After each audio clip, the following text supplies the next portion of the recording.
ছোট্ট গরুর গোয়াল সেটা আপনাদের দেখানোর চেষ্টা করব। আমাদের ছোট্ট গরুর গোয়ালে মাত্র দেশেই কিন্তু আমাদের কিনা, সেখান থেকে আমরা চেষ্টা করছি এখন আস্তে আস্তে গোয়ালটা বড় করার। খামারে দ্বারা শুরু করে দিয়েছে। এই যে দেখছেন সুন্দর, এখন তো অনেক বড় বড় মুরগি। আরাফাত, যে যার চ্যানেল আরাফাত এগ্রো ফার্মের, আরাফাত দেখুন সে তার সবজি ক্ষেত, এই যে বিচিগুলো দেখুন এখন চিটা। আসসালামু আলাইকুম দর্শক, আজকে আমাদের ছোট্ট গরুর গোয়াল, খাবার বলবো না, ছোট্ট গরুর গোয়াল সেটা আপনাদের দেখানোর চেষ্টা করব। আমাদের ছোট্ট গরুর গোয়ালে মাত্র 3টা গরু আছে, যে আমরা একটা মাত্র গরু দিয়ে শুরু করছিলাম। সেই আমাদের বড় গরুটা সেটা আমরা কিনছিলাম 70,500 টাকা দিয়ে। আজকে আমাদের সেই গরুটা 3টা বাচ্চা দিছে, তার মধ্যে বড় বাচ্চাটা আমরা বিক্রি করে দিয়েছি। আর আমাদের কাছে আরও 2টা বাচ্চা আছে দেখছেন। এটা আমাদের গরুর গোয়াল বললেই চলে। এটা আমাদের বাড়ির মানে আমরা যে গরুর দুধ খাবো সেই উদ্দেশ্যেই কিন্তু আমাদের কেনা, সেখান থেকে আমরা চেষ্টা করছি এখন আস্তে আস্তে গোয়ালটা বড় করার, খামারের দিকে নেওয়ার। দেখা যাক আমরা পারি কিনা। অনেকেই তো বড় বড় খামার করতেছে, আমরাও চেষ্টা করি যে ছোট থেকে 1-2টা গরু থেকে আমরা খামারটা বড় করার চেষ্টা করি। আমাদের খামার মানে আমাদের বাড়ির সাথেই কিন্তু আমাদের অল্প কিছু জমি আছে, যেখানে আমরা সবজি চাষ করার চেষ্টা করছি। আমাদের বাড়িতে কিছু মুরগিও আছে, যেটা দেখায় আপনাদের। এই দেখেন আমাদের 2টা মুরগি। এই মুরগিগুলো কিন্তু দেশি মুরগি না, ফার্মের মুরগি, সেগুলোই আমরা ছেড়ে পালি। এর মধ্যে একটা মুরগি কিন্তু এই যে কালো মুরগিটা ডিম পাড়া শুরু করে দিয়েছে। এই যে দেখছেন সুন্দর, এখন তো অনেক বড় বড় মুরগি, ওজন অনেক। মুরগিগুলো ছেঁড়া থাকে, ঘাস লতা পাতা এগুলো খায়। আমরা বাড়ির যেগুলো ভাত টাত বেঁচে যায় সেগুলো খাওয়াই।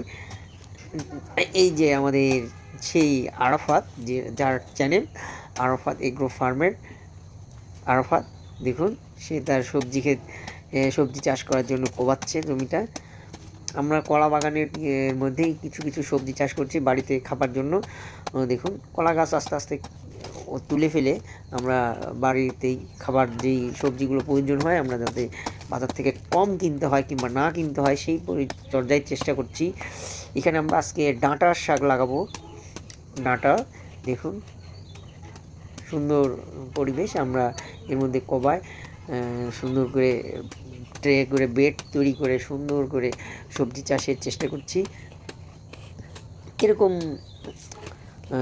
সার কীটনাশক এগুলো আমরা কম ব্যবহার করবো। আমাদের বাড়ির যেহেতু গরু আছে, সেই গরুর গোবর আছে, সেটাও আপনাদের দেখানোর চেষ্টা করব। এই দেখেন আমরা এখন ডাঁটার বিচিগুলো একটা বালুর সাথে মিক্সার করে তারপরে জমিতে ছিটাবো, যাতে সম্পূর্ণ জায়গায় সমানভাবে পড়ে। দেখুন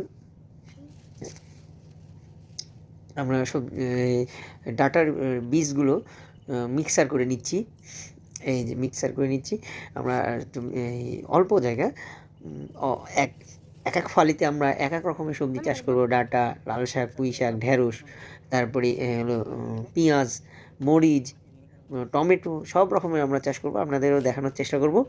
দেখুন এই যে আমাদের জমিটা প্রস্তুত হয়ে গেছে, এই যে প্রস্তুত। এই কিছুক্ষণের মধ্যে আমরা সবজির বিচিগুলো মানে ডাঁটার বিচিগুলো ছিটিয়ে দিব। এই যে বিচিগুলো দেখুন এখন ছিটাবো, এই যে ছিটানো হচ্ছে সুন্দর। আমাদের জমিতে কিন্তু আরেকটা সুবিধা আছে, আমরা কিন্তু জমির মধ্যেই হলো বাড়ি থেকে পানির লাইন মাটির নিচ দিয়ে নিয়ে এসে এখানে কিন্তু ট্যাপ লাগিয়ে রেখেছি। দেখুন এই ট্যাপ দিয়ে আমরা সুন্দর করে পানি দিতে পারি, যাতে আমাদের সবজি চাষগুলো সুন্দর হয়। আমরা অল্প দিন ধরেই এগুলো শুরু করেছি, অন্যান্য সবজিগুলো আপনাদের পর্যায়ক্রমে দেখানোর চেষ্টা করব। আজকে এই পর্যন্তই, পরবর্তী ভিডিও দেখার আমন্ত্রণ জানিয়ে শেষ করছি। আসসালামু আলাইকুম।